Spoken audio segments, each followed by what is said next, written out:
Bonjour et bienvenue dans un nouvel épisode de Numérécoïde. Aujourd'hui, j'avais envie d'aborder avec vous un logiciel qu'on n'a pas encore vu ensemble qui s'appelle OpenBoard. C'est un logiciel de tableau blanc interactif qui est disponible sur plusieurs plateformes, sur Windows, sur Linux, sur Mac aussi. Et il permet de faire de nombreuses choses, que ce soit chez soi ou en salle de classe. Et donc j'avais envie de vous montrer en quelques minutes quelles étaient les possibilités et les points forts de ce logiciel.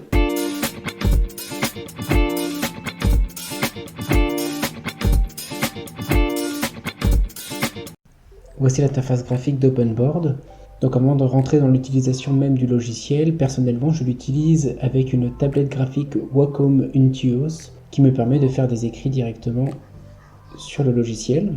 Juste en dessous, vous avez la palette des stylets disponibles. Donc on a le stylet, la gomme, le surligneur, l'outil de sélection. Le petit doigt permet de déplacer des éléments.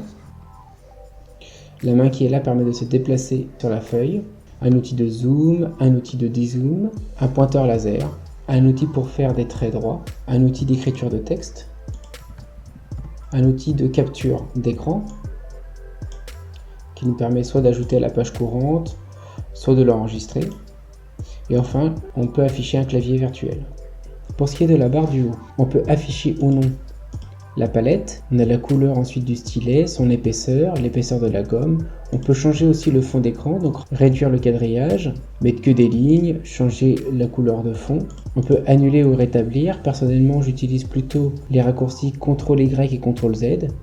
On peut ajouter une page à la page courante, ce qui fait qu'on va avoir plusieurs pages lorsqu'on déploie l'onglet à gauche. Page précédente, page suivante si on a créé plusieurs pages. Et enfin, le bouton final permet d'effacer tout le tableau en un seul clic. On a un navigateur qui est associé, on peut ouvrir des documents en cours, on peut afficher le bureau, et enfin on peut aller dans les paramètres d'OpenBoard.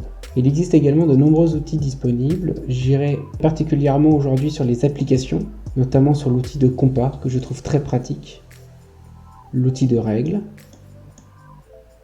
le rapporteur, nous avons aussi une calculatrice. Il existe également pour le secondaire un outil de traçage graphique.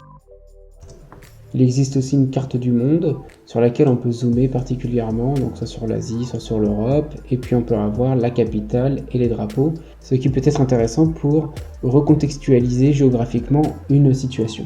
Donc c'est un outil qui est aussi très pratique par sa gestion des documents. Donc des enregistrements automatiques sont réalisés assez souvent. Vous pouvez voir par exemple que j'ai un tableau qui a été enregistré depuis le 3 juillet 2020. Et si je clique dessus, je peux retrouver toutes les notes qui concernent ce tableau. C'est des enregistrements qui ont eu lieu automatiquement.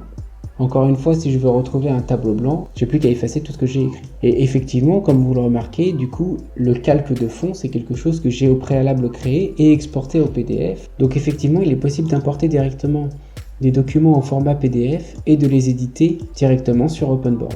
Donc là, par exemple, c'était une présentation sur le paradoxe de Simpson. Et donc après, vous pouvez directement éditer et réaliser les calculs.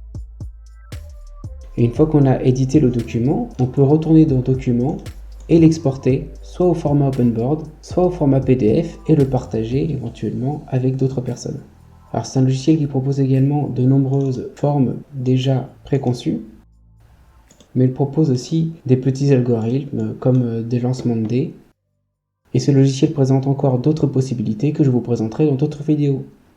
Je vous remercie d'avoir regardé cette vidéo, n'hésitez pas à vous abonner à la chaîne et à demander de nouveaux tutos et je vous dis à bientôt dans un nouvel épisode.